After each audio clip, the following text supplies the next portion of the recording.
Hey, how's it going, everybody out there? This is RBT coming at you with my NFL Week 16 recap video. Gonna make this kind of fast, but I want to say I only have one more NFL recap in me. I will be doing predictions for the playoffs, but right after this, I'm gonna do my predictions for next week, and I'll do my last prediction video for the weekly predictions, and then I'm gonna move on to my playoff predictions. So it's getting close to the end, so we'll have to get right into it. And there's one game still going on. And that is the, sorry if I gotta text some people here, so if I kind of stop in the middle of it, I apologize. But Seahawks are beating the 49ers right now, 48-6, absolute thrashing right now. I'll just let you guys watch the end of that because I don't want to recap it because who knows what's going to happen. But the Saints come back and beat the Cowboys. Cowboys have a rally in the fourth quarter at the top. The game goes into overtime, and they win 34-31. Drew Brees, big game, 37-53, 446 yards, 3 touchdowns. Mark Ingram led the team with 53 rushing yards and a touchdown. Marquise Olsen, huge game, 10 receptions, 153 yards. On Dallas side of the football, 26-43 for old Tony Romo, 416 yards. He threw for 4 touchdown scores. Des Bryant had a humongous game, 224 yards and 2 touchdowns through the air. So big game for both offenses, but it comes down to the Saints winning. They're now 7-8. On the flip side, Cowboys 8-7. So moving on, oh my God, Titans lose to the Packers 55-7. Should have been 55-0, but there's 2 minutes left in the game, and Titans score a cheeky touchdown against the Packers with Packers playing their 18th string practice squad water boys. So God, we were awful today. Jake Locker was terrible, 13-30, 140 yards, a touchdown. The only touchdown, like I said, came in the very last seconds of the game. Threw 2 picks in this game. He also led the team in rushing, though, 32 yards. Aaron Rodgers, big game, 27-38, 342 yards, 3 touchdowns. James Jones led both teams with 100 yards receiving and also scored a touchdown. So Packers are now 11-4, Titans are 5-10, and hope to God that we fire Mike Munchak. And if you want to go see more in depth of my recap and rant, you can go on my channel and find it. It should be the last video uploaded before this. But moving on, Colts beat the Chiefs 20-13. They hold on to win this game and have their playoff hopes alive. They're now 10-5.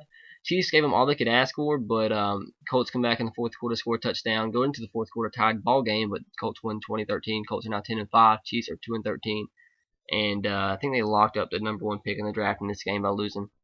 But Andrew Luck passed Cam Newton's passing record, so congratulations to him. He was 17-35, 25 yards, a touchdown. Vic Ballard had 69 rushing yards. Reggie Wayne with 5 receptions, 81 yards. Brady Quinn 10-22, 162 yards, no TDs. Jamal Charles had a big game, and which is pretty much what kept him in the game. He had 22 carries, 226 yards. So, funny thing is that the Chiefs had 507 total yards of offense. Colts had 288, but 3 turnovers for the Chiefs is what ultimately lost in the game, and that's pretty much why they're 2-13. So Colts win 2013. Dolphins beat the Bills 24-10. Dolphins improved to 7-8 and still have slim playoff hopes. Bills are now 5-10. 4 turnovers by the Bills is what ultimately lost in the game as well. That's what happens to bad teams, is you turn the ball over and you lose to decent teams like the Dolphins. But Dolphins, Ryan Tannehill, decent game, 13-25, 130 yards, 2 touchdowns. Didn't turn the ball over, which is a big plus. Reggie Bush, 4 receptions, 42 yards, 2 touchdowns. Ryan Fitzpatrick, 20-35, 240 yards, and a touchdown. C.J. Spiller over 100 on the game, 138 yards. And the Dolphins win 24-10. Chargers beat the Jets, led by Greg McElroy. In this game, he took over for Mark Sanchez, who was benched, and kind of surprising that they didn't start Tim Tebow. And if I was Tim Tebow, I'm mad. No wonder that he's calling for a trade, so he's going to be a Jaguar. So anyways, Chargers win 27-17. McElroy didn't play too bad, 14-24, 185 yards, didn't throw a touchdown pass, and did throw a pick, but that's better than Mark Sanchez numbers in the last few games. But Sean Green, 14 carries, 38 yards, 2 TDs. Phillip Rivers didn't necessarily have a good game, but they won in the game, 11-22, 165 yards, 2 TDs. Ryan Matthews didn't play in this game, I don't believe, but both teams are now 6-9. So, yep, Chargers win 27-17. Redskins hold on and beat the Eagles 27-20, and are still leading the AFC East. Don't think anybody expected this game to be this close, but Redskins do win 27-20.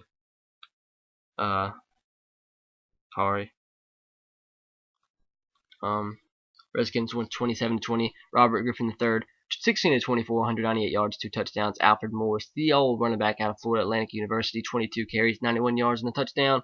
Pierre Garcon had 89 yards through the air. Nick Foles, 32 of 48, 345 yards, a TD. Sean McCoy had 45 yards on the ground, and Jeremy Maclin had 116 yards through the air, added in with a touchdown. So, Eagles, just a bad team this year. Turned the ball over too much. Poor quarterback play, injuries, and just inconsistent play by the defense, offense, everything.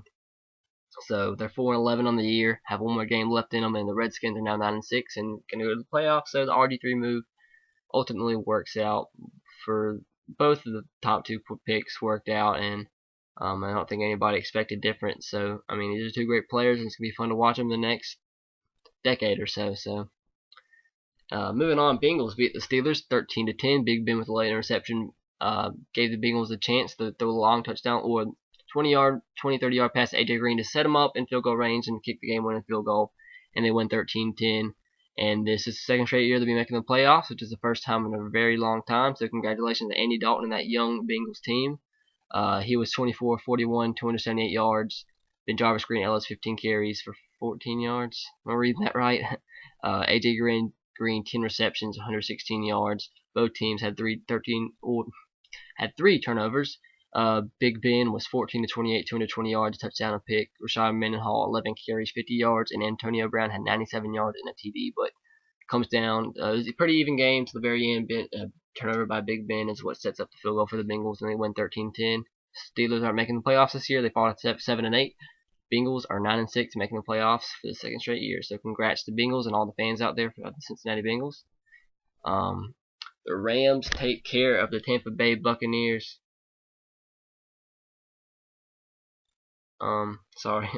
Take care of the Tampa Bay Buccaneers 28-13.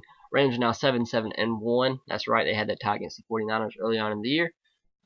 Buccaneers now 6-9. Like I said, Rams win 28-13. Scored 2 touchdowns in both the second and third quarter. They are now 500 on the year. Sam Bradford 13-27, 196 yards, 2 TDs. Steven Jackson 81 yards on the ground. Kyle Kendricks 119 yards and touchdown through the air. Josh Freeman 372 yards and a touchdown. Doug Martin 62 yards. And what lost the game for the Buccaneers, much like some of the teams I mentioned before, 5 turnovers, -3 in the turnover margin, even though they had 200 more yards than the Rams. But turnovers is the key in football, and that's why you see teams like the Buccaneers lose games like this, because they're so young and turn the ball over so much. So Rams now 7-7-1, and Buccaneers are 6-9. Panthers beat the Raiders 17-6. I kind of expected this. Raiders are now 4-11. Panthers are now 6-9. Playing some good football as of late, but they definitely started way too late. Started playing this well too late. Maybe if they start if the Panthers would restart the season, I think they might actually make the playoffs. But I mean, that's not possible. So, Cam Newton 18-29, 170 yards and a touchdown. He also had 60 yards and a touchdown on the ground. Leinart was 16-32, 115 yards. Darren McFadden 33 yards on the ground. Both teams didn't have a great offensive game. Panthers only 271 yards of offense, and the Raiders were held to 189. But anyways, Panthers win 17-6 and have one more game left. Just a couple more games to go over. Patriots struggle against the Jacksonville Jaguars, but come out in the end and win 23-16. This is an important game. I mean, they're still trying to lock up their home field advantage. They're now 11-4. Jaguars fall to 2-13. Jaguars were off to a fast start. Tom Brady threw 2 picks early, but they rebound and win. I don't think the Jaguars have ever beaten the Patriots in regular season, but Patriots win 23-16. Tom Brady was 24-41, 267 yards, 2 touchdowns and 2 picks. Stephon Ridley 84 yards on the ground. Wes Welker led both teams with 88 yards and a touchdown through the air and receptions. Tad Henne 29-51, 348 yards. But yeah, Patriots win 23-16 and look like they might be locking up home field advantage. Vikings beat the Texans 23-6. Man, I honestly didn't even see this before this, but Texans fall to 12-3, Vikings 9-6, or improved to 9-6 rather.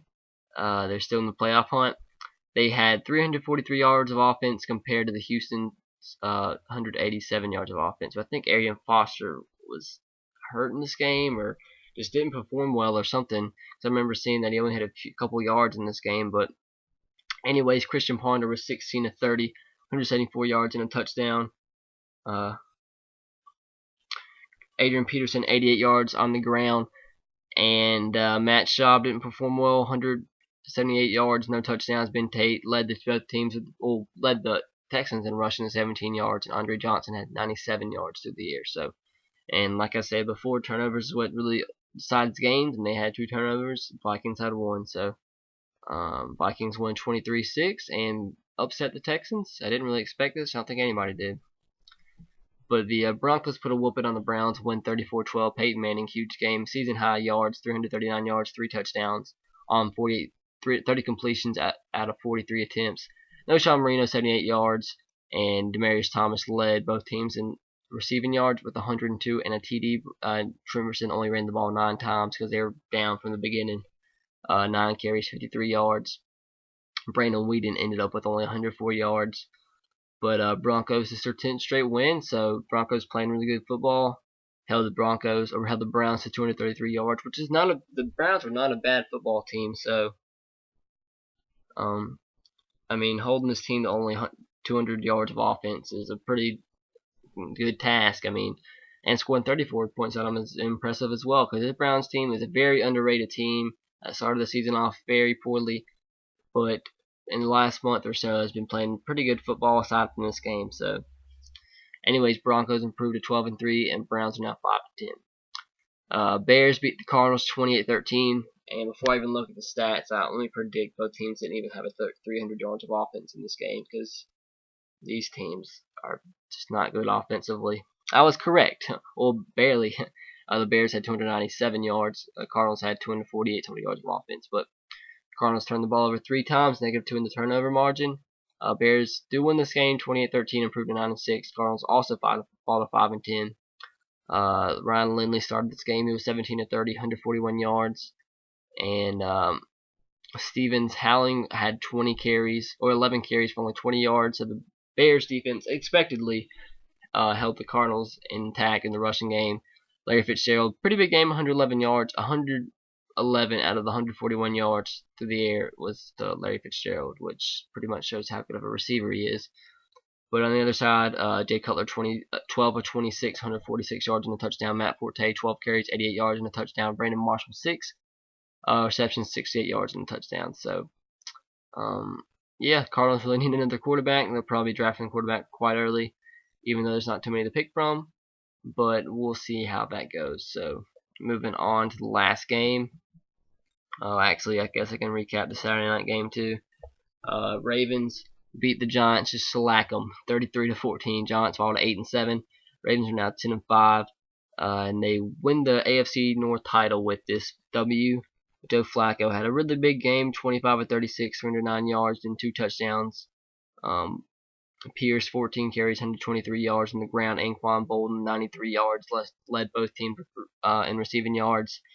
This game was completely dominated by the Ravens. I mean, 533 total yards to 186. Just a bad game overall offensively by the Giants, and bad game overall defensively by the Giants. Just a poor game. They've been playing very, very bad football lately. I'm not sure if it all looms on the back of Eli Manning, but they've been playing very bad nonetheless. But he ended up 14 and 28, 150 yards and a touchdown. Ahmad Bradshaw, 39 yards on the ground. And it pretty much sums it up that a receiver with one reception led the team in receiving yards, which was 43-yard reception. But Giants fall at 8-7. I'm not really sure if I think they're pretty much out of the playoff hunt, but we'll see what happens in the last week of the season. But Ravens win the AFC North and improved to 10-5. So congratulations to you Baltimore Ravens fans out there watching this video. And last but not least, the Monday Night Football game, which was on Saturday night, which makes no sense. I don't know why they can just not call it Saturday Night Football. But anyways, Falcons beat the Lions 31-18. Lions season just terrible. And if you guys didn't see what Jim Schwartz said to the in response to the guy kneeing the ball in the 4-yard line on the punt following safety, YouTube it, Google it. It's hilarious. I saw it live and I about laughed my butt off. But Falcons win 31-18. They're 13-2. Lions fall to 4-11. I think they're sitting at like the 4th or 5th draft spot in this year's draft. So hopefully get a middle linebacker or somebody that can help out that defense. But Matthew Stafford, 37 to 56, 443 yards, didn't throw for a TD. Team had 3 turnovers, -3 in turnover margin. What did I tell you earlier? Michael Leshoure, 46 yards on the ground. Calvin Johnson did break the receiving yard record, single season NFL record for receiving yards. He had 225 yards in this game and 11 receptions, so congratulations to him. Maybe next game he can get over 2,000. That'll be an amazing accomplishment, but we'll see. But they did, like I said, they had 200 more yards than the Falcons did. They had 522 yards of offense. The Falcons had 344, but like I said, all matters in the turnover margin. They were -3, and they lose by 13 points. So congratulations to the Falcons. They'll be definitely making the playoffs this year, and it'll be fun to see if they can actually get past the first round this playoff season. So thank you guys for watching. Be sure to subscribe to my channel if you haven't already. Have a great night and have a Merry Christmas if you don't tune into one of my videos before then. So I'll see you guys later. Like I said, subscribe if you haven't already. Roll Tide, go Sox, and go Titans to you. I'll see you later.